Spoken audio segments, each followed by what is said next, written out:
Hi అండి, welcome back to వసంత విశేషాలు. ఎలా ఉన్నారండి? అందరూ బాగున్నారా? నేను కేరళ వచ్చానండి. ఆ కేరళలో ఎక్కువ ప్రాన్సును ఫిష్ బాగా తింటున్నారండి. వీధికి ఒక 5-10 షాపుల దాకా ఉంటున్నాయండి, 5 నుంచి 10 దాకా. ఇవాళ నేను టైగర్ ప్రాన్స్ తీసుకున్నానండి. కేజీ 560 రూపీస్ తీసుకున్నాడు. 12-13 పీసెస్ వచ్చాయండి. ఇదిగోండి, చక్కగా నీట్గా కూడా క్లీన్ చేసి ఇచ్చేశారు. వెయిట్ మిషన్లో కూడా చక్కగా ధర్మంగానే తోస్తున్నారండి. ఇదిగోండి, కటింగ్ కూడా ఇలా ఉన్నది. వీళ్ళు అంతా ఎక్కువ కత్తిరితోనే కట్ చేస్తున్నారండి, కొంచెం చెయ్యి యూస్ చేస్తున్నారు. ఫిషెస్ అయినా అంతే, మామూలుగా ఈ ప్రాన్స్ అయినా అలాగేనండి. ఇలా శుభ్రంగా నీట్గా క్లీన్ చేసి ఇచ్చారండి. ఇవి ఎంతంత ఉన్నాయంటే వెయిట్ ఒక్కొక్కటి 100 గ్రాముల దాకా ఉన్నదండి సుమారుగా. ఒలిస్తే 860 గ్రామ్స్ వచ్చాదండి. అంతే పెద్దగా పైన తొక్క పలచగా ఉన్నది. ఇదిగోండి, నా అరచెయ్యి అంత ఉన్నది, ఒక్కొక్కటి అరచెయ్యి సుమారుగా అంత ఉన్నదండి. పెద్ద గారె అయితే ఎంత ఉంటుందో, మనం గారెలు వేసుకుంటే ఎంత గారె వద్దో అంత గారెలాగా అయినదండి ప్రాను. ఇదిగోండి, ఒలిసినాక శుభ్రంగా ఊరినే ఇలా పెట్టాను.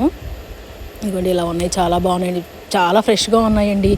ఇవి కేరళలో మటుకి ఫిష్ కానీ ప్రాన్స్ కానీ నేను ఇప్పటికీ 4-5 సార్లు టేస్ట్ చేశానండి. నేనే ఇంట్లో అంటే హోటల్లో వండుకున్నాను.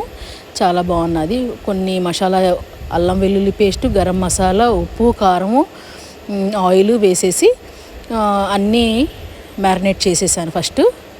ఇదిగోండి, ఎక్కువ కాదని కేజీకి, కానీ బరువు ఎక్కువైనా చాలా టేస్టీగా ఉన్నాయి. ఇవి 2 తిన్నా కూడా ఫుల్ సాటిస్ఫైడ్ అండి, చాలా టేస్టీగా ఉన్నాయి. మా బాబు కూడా చాలా బాగున్నాయి అన్నాడు.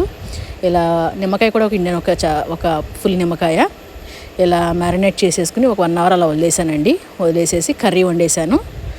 ఇదిగోండి, ఇలా మ్యారినేట్ చేసి ఉంచేసాను.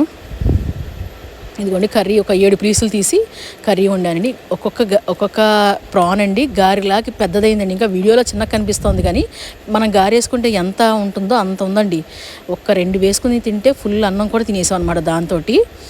ఇలా కొంతేమో కర్రీలాగా వండాను. ఉల్లిపాయలు, పచ్చిమిరకాయలు, టమాటా వేసేసి నూనెలో బాగా మగబెట్టాను. ఇంకా వాటర్ పోయకుండా సిమ్లో పెడితే అయిపోయినది. కొన్ని ఏమో క్రిస్పీ ప్రాన్స్ చేశానండి. ఈ వీడియో ఇస్తే లైక్ చేయండి, షేర్ చేయండి, సబ్స్క్రైబ్ చేయండి.